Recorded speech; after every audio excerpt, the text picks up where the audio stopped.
Ma strat de contenu pour Sroo, donc je vais continuer sur ce que j'ai fait l'année dernière. Déjà, des listes. C'est très con, les listes, mais ça fonctionne.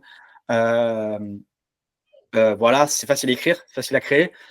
Et ça fonctionne vraiment. J'ai un petit twist, enfin une petite astuce, c'est vraiment faire des listes sur. Moi, je fais des listes sur les, pas que sur mes concurrents. J'en ai même fait peu sur mes concurrents en fait.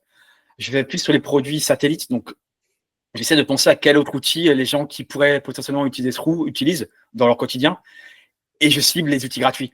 Parce que souvent, je me dis, voilà, les gens vont peut-être chercher des outils gratuits dans ce domaine-là. Et par ce biais-là, ben, j'injecte un peu Sroo dans mes articles. Ou il y a même des listes où j'ai pas Sroo, hein, mais après, ma marque, elle est vue.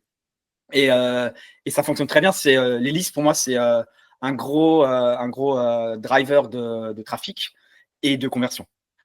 Ensuite, strat de contenu, on va continuer. J'ai commencé à faire des tutos, tutoriels vidéo surtout.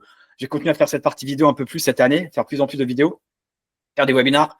Donc là, c'est plus des articles ou des contenus qui sont moins, c'est plus pour, on va dire, pour la loyauté, pour que les gens restent aussi. C'est plus pour les clients, ce type de contenu-là. Mais ils sont réutilisables aussi pour faire de l'acquisition. Mais voilà, donc ma strat de contenu, il y a une partie acquisition, mais il y a aussi une partie réduire le churn qui est pour moi un élément clé. Je veux dire, si on est dans le SaaS, on sait très bien que le churn, c'est le nerf de la guerre. C'est ça le problème. Si on arrive à réduire le churn, on peut avoir augmenter on va dire son chiffre d'affaires de manière impressionnante. Donc, c'est vraiment ça aussi, du contenu pour réduire le churn.